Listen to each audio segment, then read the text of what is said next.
c'est des médicaments et c'est des produits dangereux. C'est un phénomène qui prend de plus en plus d'ampleur. Selon les statistiques, plus de 66% des personnes qui vont à la pharmacie n'ont pas d'ordonnance médicale. L'automédication consiste pour les utilisateurs à soigner leur pathologie en utilisant des médicaments dûment autorisés sans avis médical préalable. Plusieurs facteurs non négligeables sont à la base de cette situation. Les patients ont parfois un manque de moyens financiers qui ne leur permet pas d'aller consulter rapidement.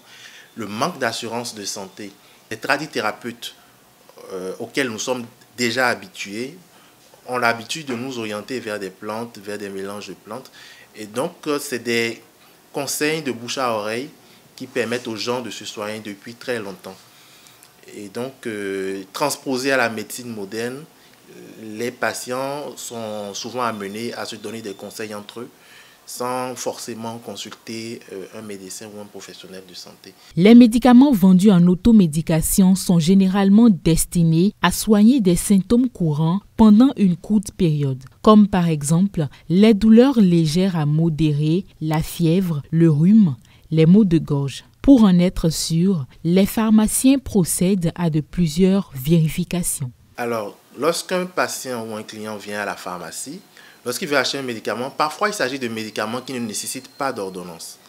Donc dans ces cas, nous demandons juste est-ce que vous avez mal à la tête, c'est pour ça que vous voulez prendre le paracétamol. Si c'est oui, bon, on sert. Quel est l'âge de l'enfant? On s'assure de quelques questions pour s'assurer que effectivement le produit qu'il veut prendre est adressé à la bonne personne. On a aussi des clients qui viennent pour demander des médicaments, comme des antibiotiques par exemple, qui nécessitent une ordonnance. Donc dans ce cas, on leur pose d'abord la question est-ce que vous avez une ordonnance? Lorsqu'ils disent non, on leur demande pourquoi est-ce que vous voulez prendre ce médicament. Parfois, il s'agit d'une infection, ça peut être une infection urinaire ou autre, ou une infection de la peau. On leur recommande d'abord de faire l'analyse, parce que c'est l'analyse sanguine qui permet d'orienter le médecin. Quand nous voyons que la personne, même si on l'envoie chez le médecin, il n'ira pas, nous pouvons lui faire un conseil. Mais de moins en moins, parce qu'aujourd'hui, l'État nous oblige à enregistrer dans un ordonnancier donc ces médicaments-là qui sont normalement sur prescription et à donc obliger le patient à aller chercher une prescription médicale. Selon les experts, l'automédication ne pourrait être complètement bannie car cela pourrait sauver. Principalement, je dirais qu'il n'y a qu'un seul avantage, c'est la prise en charge rapide d'un symptôme que le patient lui-même il connaît et qu'il a l'habitude d'avoir et qu'il peut prendre en charge rapidement pour soulager le mal. Mais à contrario, les inconvénients sont légion. Est-ce que c'est le bon médicament? Parce que si ce n'est pas le bon médicament, on va prendre le médicament qui a soigné une autre personne pour se soigner soi-même alors que le médicament n'est pas adapté. Le médicament est peut-être périmé parce que c'est un médicament que le voisin a sorti de son armoire, personne n'a eu le temps de contrôler. Est-ce que c'est la bonne personne? La bonne personne, c'est-à-dire que la personne peut avoir des contre-indications. Par exemple, une femme enceinte qui ne doit pas prendre tel autre médicament. Donc, ça aussi, c'est un risque. Donc, ça peut ne pas être la bonne personne. Est-ce que c'est la bonne voie d'administration? Si, par automédication, on vous dit de prendre un médicament alors que c'est un suppositoire et que vous le prenez par la bouche, alors là, il y a un problème. La dose, est-ce que c'est la bonne dose? Est-ce que c'est le bon moment?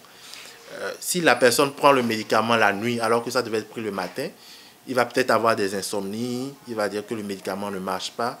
Ceci étant, pour ne pas mettre sa santé en danger, il faut suivre quelques démarches telles que... Dites d'abord, je veux prendre tel médicament parce que je sens ci ou ci. En ce moment, la personne qui vous reçoit est à même de vous conseiller, de vous dire attention, vous devez rajouter tel médicament pour que ça marche. C'est pas simplement dans un objectif commercial, parce que nous, on est là d'abord pour soigner la population, pour soigner les symptômes. Et donc, quand on dit rajouter telle chose ou telle chose, c'est aussi pour vous soigner. L'automédication est pertinente si le patient suit les recommandations adéquates. Néanmoins, il est très important de ne pas se substituer en médecin et de toujours chercher à avoir l'avis d'un spécialiste lorsqu'on se sent mal. Cela y va du bien-être de chacun.